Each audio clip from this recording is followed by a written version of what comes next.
সেই দিন দেখবে মাগো আর দামি দামি বসনও কিন্তু করতে আর ভালো লাগবে না মা। ঘরে প্রচন্ড খাবার থাকবে মাগো, খেতে ইচ্ছে আর করবে না।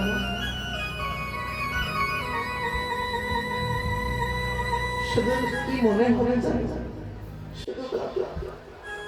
শুধু বসে বসে কাঁদে কৃষ্ণ,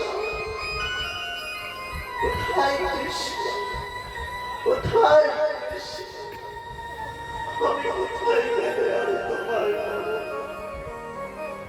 তোমার কৃপাময়, তুমি একবার কৃপা করে ভুলে দাও। আমার আর কিছুই ভালো লাগে না, আমি কোথায় গেলে আমি তোমার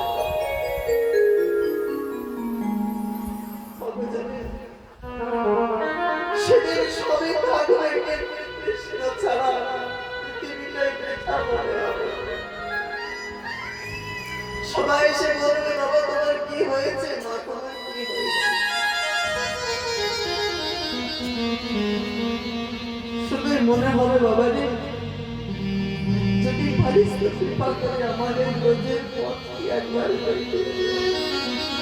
আমি সব ছেড়ে চলে যাবো বাবা, আমার কিছু প্রয়োজন নাই।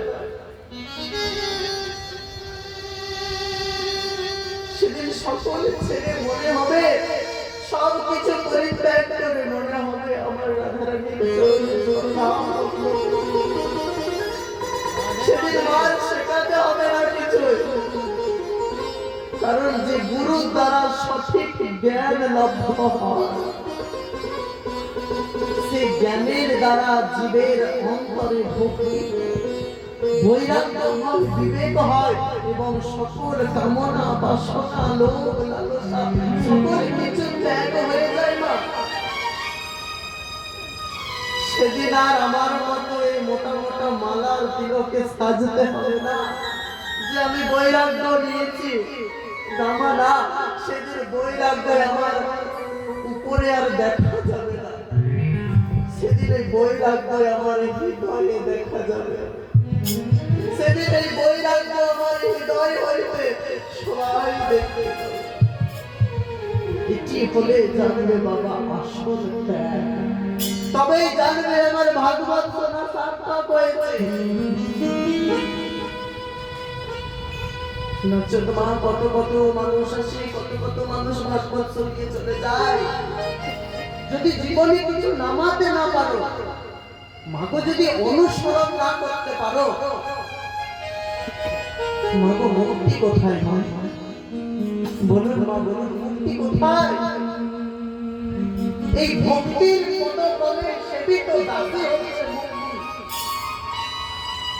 এই ভক্তি যদি না হয় ভাগবতের দ্বারা, জানবেন কখনো মুক্তি কিন্তু আপনার পদতলে আসবে না। আর যদি ভক্তিকে আশ্রয় করেন মাগো, দেখবেন মুক্তি আপনার দাসী হয়ে দাঁড়িয়ে। সেদিন কৃষ্ণের ডাকটিও হবে পত্র, সেদিন ভগবানকে বলবে প্রভু আমি মুক্তিও চাই না, আমি মুক্তির আশাতে আমি তোমায় ডাকিনি দয়াময়, শুধু এইটুকু কৃপা করো হে মাধব, যেন এই মুখ থেকে আমার নামটুকু কেড়ে নিও না, শুধু এইটুকু কৃপা করো হে গোবিন্দ। আমি তোমার কোনো সঞ্চার না, শুধু